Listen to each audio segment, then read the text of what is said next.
What happens when the gods themselves compete for glory, and victory must be earned through divine judgment? Picture this. Mount Olympus trembles with anticipation as immortal beings prepare for the ultimate test of speed, while Nike, the winged goddess of victory, holds golden apples that will determine their eternal fame. In ancient Greece, victory wasn't just about winning. It was about honor, glory, and the favor of the gods. The Greeks understood that competition revealed character, and nowhere was this more evident than in their mythology. They believed that even the immortals felt the burning desire to prove their worth, to stand above their peers in triumph. Today we dive into a tale that captures the very essence of competition itself. A story where divine beings push their limits, where golden apples become symbols of ultimate achievement, and where Nike, the goddess who inspired countless Olympic victors, must make choices that will echo through eternity. High above the mortal realm, on the crystal peaks of Mount Olympus, an extraordinary event unfolds. The gods have grown restless. Centuries of ruling from their celestial thrones have left them yearning for something more than worship and sacrifice. They crave the thrill of competition, the rush of victory earned through skill and determination. Nike stands at the center of this divine gathering, her magnificent wings catching the eternal light of Olympus. In her hands, she holds 3 golden apples, each one gleaming with supernatural radiance. These aren't ordinary fruits. They're prizes crafted by Hephaestus himself, infused with the essence of eternal glory. Whoever wins them will be remembered as the swiftest among the immortals. The goddess of victory surveys the assembled competitors with eyes that have witnessed every triumph in human history. She's seen mortals push beyond their limits in her name, watched heroes achieve impossible victories through sheer determination. Now, she'll judge her own divine family. Hermes steps forward first, his winged sandals hovering inches above the golden pavement. As messenger of the gods, he's traveled every corner of existence in the blink of an eye. His confidence radiates like heat from a forge. He's carried Zeus's thunderbolts across the heavens, delivered urgent messages between realms, and outrun every creature that dared challenge his speed. Apollo joins him, his golden hair flowing like liquid sunlight. The god of music, poetry, and prophecy moves with the fluid grace of someone who commands the very rhythm of existence. His chariot pulls the sun across the sky daily, a feat requiring perfect timing and unmatched swiftness. He's never known defeat in any contest of skill or speed. Artemis emerges from the shadows, her silver bow gleaming at her side. The huntress goddess has chased prey through every forest, across every mountain, under every moon. Her speed isn't just about running. It's about the lightning-fast reflexes needed to loose an arrow that never misses its mark. She moves like wind through trees, silent and unstoppable. Nike raises her voice, and it carries the authority of every victory cry ever uttered. She explains the rules of this divine competition. The race will span the entire breadth of Olympus, from the eastern gardens where dawn breaks eternal to the western cliffs where twilight paints the sky in endless colors. The path winds through challenges that would destroy mortals, tests that only immortals could hope to survive. But this isn't merely about raw speed. Nike has designed obstacles that will test every aspect of divine ability. The competitors must navigate the labyrinth of echoes, where sound itself becomes a maze. They'll cross the bridge of flames, where Hephaestus's forge fires create barriers of pure heat.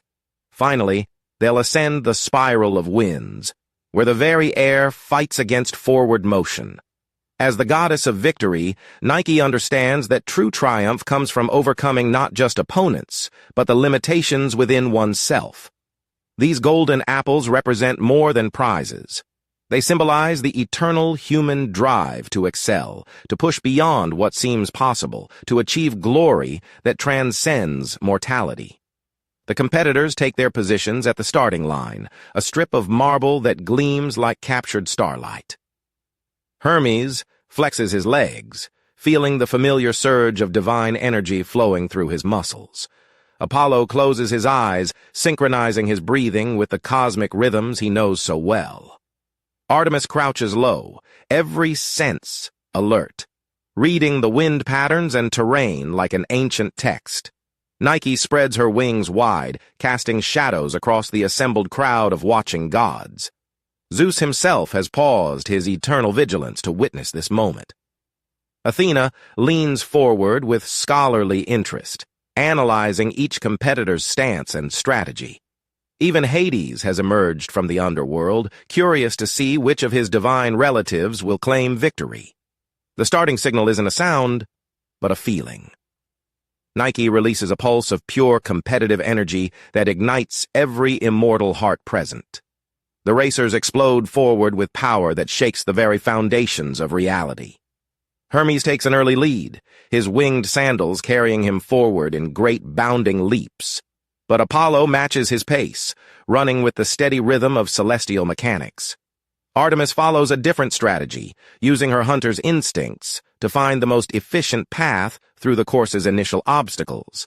As they approach the labyrinth of echoes, the true test begins. Here, every footstep creates reverberations that multiply and distort, creating a maze of false paths, guided by misleading sounds. Hermes, accustomed to swift communication, tries to use his voice to navigate, but finds his own words turned against him. Apollo draws upon his musical expertise, listening beneath the chaos for the true rhythm of the labyrinth. He begins to understand its pattern, the underlying harmony that governs its structure. Artemis relies on her hunting skills, following not sounds, but the subtle air currents that reveal the correct passages. The Bridge of Flames tests them differently. Hephaestus's forge fires aren't mere heat. They're expressions of divine creativity and destruction combined. Hermes tries to fly over them, but finds the flames reaching upward, forcing him to weave between pillars of fire. Apollo realizes that the flames respond to rhythm, dancing to patterns he can predict and exploit. Artemis sees the fire as she would any natural force, something to be respected and understood rather than simply overcome. At the Spiral of Winds, the final challenge reveals the deepest nature of each competitor.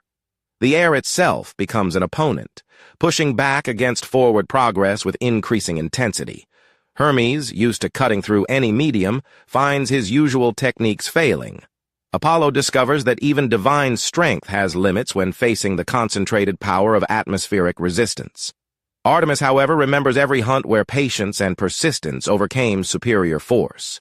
As they near the finish line, something unexpected happens.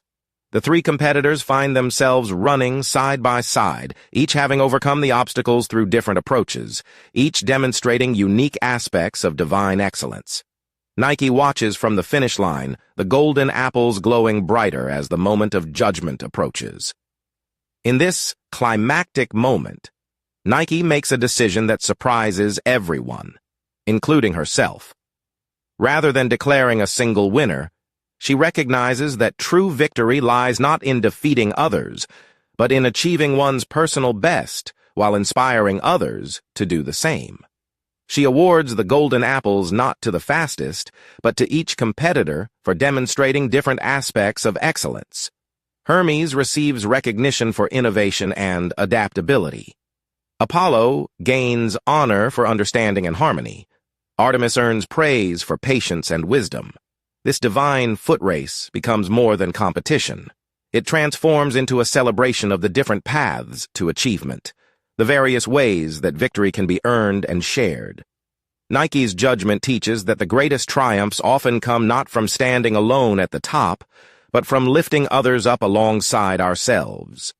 The story resonates through history, inspiring countless human competitions where the true victory lies not just in winning, but in the courage to compete, the wisdom to learn from both success and failure, and the grace to honor worthy opponents. In our modern world, we still chase our own golden apples. Every athlete who pushes beyond their limits, every person who strives for excellence in their chosen field, carries forward the spirit of this divine race. Nike's lesson endures. Victory is sweetest when it elevates not just the winner, but everyone touched by the pursuit of greatness.